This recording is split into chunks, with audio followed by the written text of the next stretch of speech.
fear in here is that the first step towards registering your guns is just the first step towards taking away guns from everyone. That's never going to happen because here in Canada we have a culture that has grown up with guns and that respects the need to go out into the wilderness and shoot things. Effective immediately, it is no longer permitted to buy, sell, transport, import, or use military-grade assault weapons in this country. To protect law-abiding gun owners from criminal liability until they can take steps to comply with this new law, there will be a 2-year amnesty period, and we will legislate fair compensation. That's never going to happen because here in Canada we have a culture that has grown up with guns and that respects the need to go out into the wilderness and shoot things. Assault weapons. First of all, tell me what is an assault rifle. Yeah, exactly. Yeah. What is an assault rifle? I'm sorry, are you stupid? No, what is No. Stop, guys, please. What is an assault rifle? No, very specific. No, what is it? An assault rifle. No, what? No, I'm very curious. Stop, please, guys. What is an assault rifle? It's a military-grade weapon. So you do realize that every member of the military has a pistol, so you call a pistol a military-grade weapon? No, actually, I'm not. I'm not talking about pistols. Then, In case no, your say ears it. aren't Like working. The Second Amendment wasn't talking about it. You're talking about Well, no, you said what? An AK what? Classy. Wait, you said... When a bullet, have you seen like what happens to the insides of a body? Well, no. The inside of a body when you get hit with an assault rifle? What? No, that's please, trust me. What? Hey, guys, what is an assault rifle? Okay, I'm sorry if you can't even understand what No. a basic assault If you're rifle going is. to attack me, No. give me one sentence. You're just an What idiot. You're not is like my an friend. assault rifle?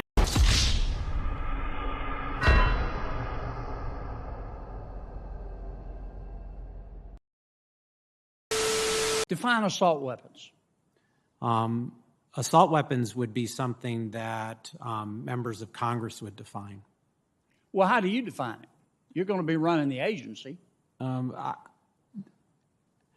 Senator, I think this is a good question. If I am confirmed as ATF director, I got 35 seconds left. Define it for me, would you please, sir? What's an assault weapon? Can you repeat the question? yeah, Senator, the bill to ban assault weapons is what is your dozens of definition of pages. an There's assault no way I could define an assault weapon. You don't have any. You're going to run this agency, and you don't have a definition of assault weapon. But I would be enforcing the definition that members of Congress You're going to be passed. issuing rules and regulations. Just give me your definition. I'll give you one definition that ATF Give me your currently definition. uses. One definition that ATF currently Give me your definition. I can give you one definition. If you won't that ATF answer my currently question, how can I vote for you?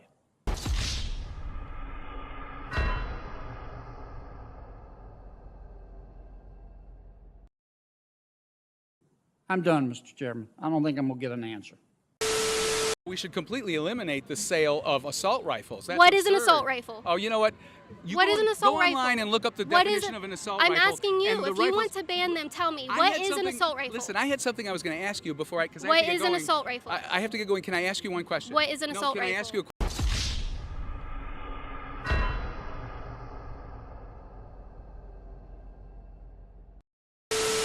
The Liberals say the goal of the ban is to end gun violence. The 2022 freeze has done next to nothing to lower gun crime across the country. Gun crime has been on the rise since the gun freeze was implemented. All right, so you have decades of experience in law enforcement. You were with the Toronto Police Service for 34 years. From what you've seen in your experience serving, where do the majority of weapons that are involved in gun crimes here in Canada tend to come from? That's a good question. Yeah, the vast majority of weapons, and it's always been true, have come across the border from the United States through the different border crossings. If you're enjoying the content, please like the video, share with your friends, and hit the subscribe button down below. Thank you very much. It helps me out a lot. And Hank, how many would you say are traced back to lawful gun owners here in Canada? Obviously, you don't have to give a specific amount, but is there a percentage? Is it high? Is it low? What are we talking here? Listen to what he's about to say. Listen to what he is about to say. I believe lately the numbers, over 90% of the recovered crime firearms are from the United States, and less than 10% are stolen here in Canada or come from lawful gun owners here in Canada. Now that's interesting. Now, there have been cases where people have purchased guns in Canada and sold them again on the street unlawfully, but that comprises a very small percentage as well. So, Hank, if, as Statistics Canada numbers show, the majority of gun-related crimes in this country are committed by people with unregistered firearms, how does the federal gun ban address the root issue of gun violence? It doesn't do shit. Well, if you look at the high-profile cases, especially over the last couple of weeks that we've had, not only in the city, but across the country, including that very tragic shooting in Edmonton of the security guard, this would have had no effect whatsoever on those occurrences. I'm not saying it's an unnecessary ban, but it certainly does not affect the amount of firearms on the streets of a city like Toronto.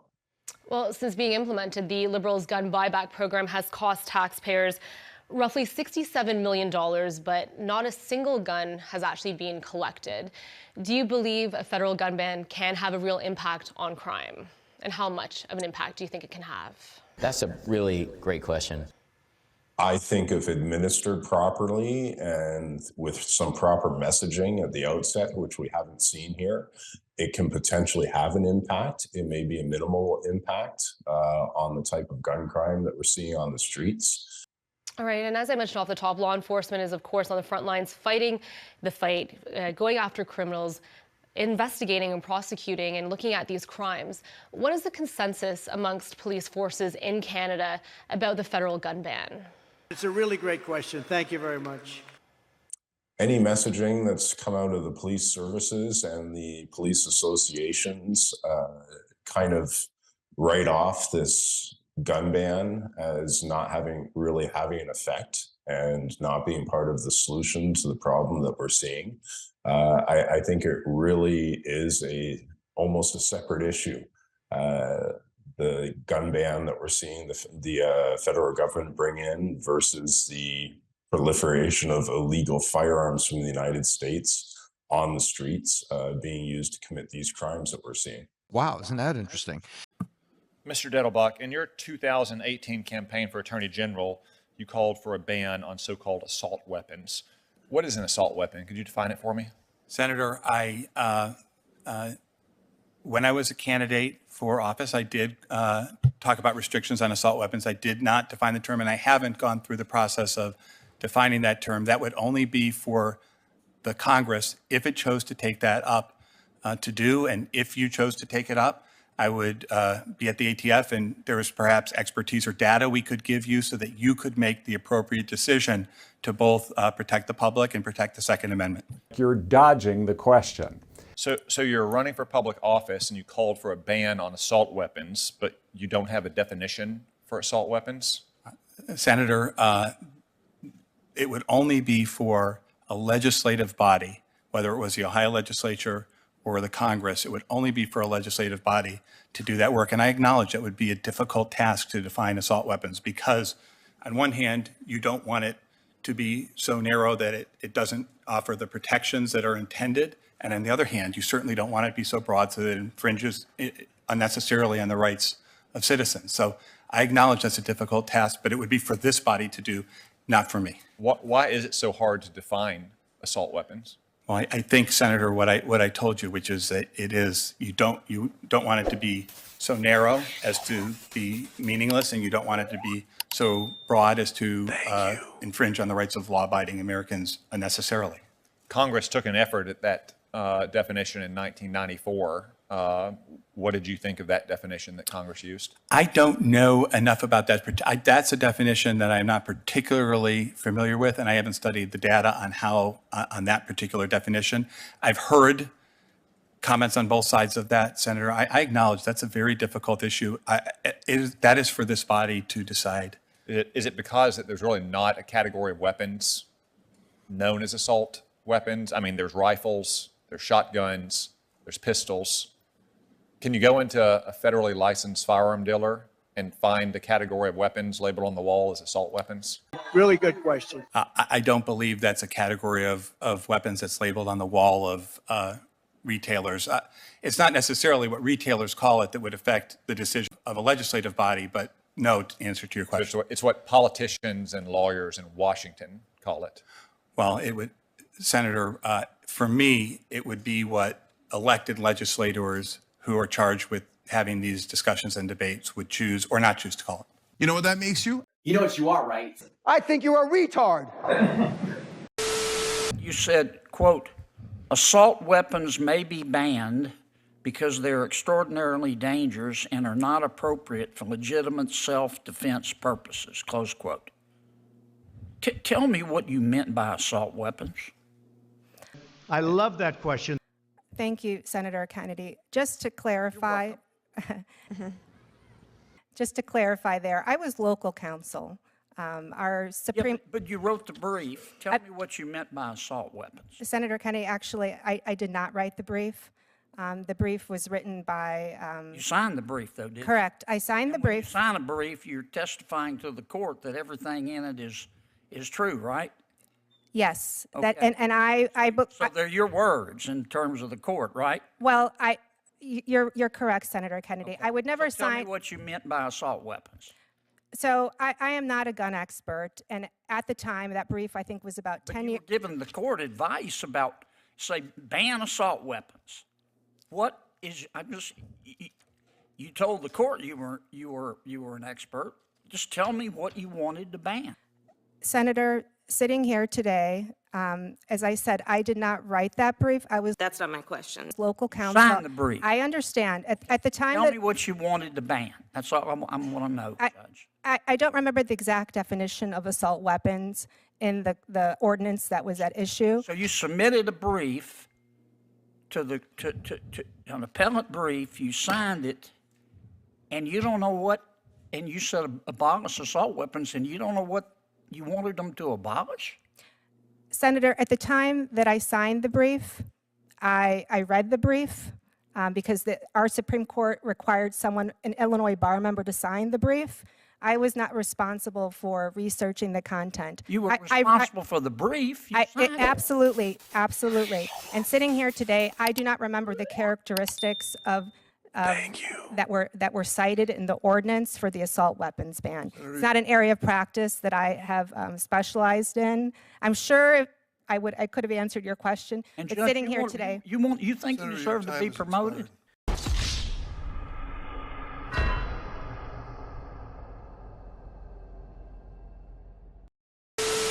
Mr. Secretary, do you agree with the President that we should ban the private ownership of assault weapons in America? Senator, I do. What is an assault weapon? It is, for example, an AK-47. Hey, you're a retard.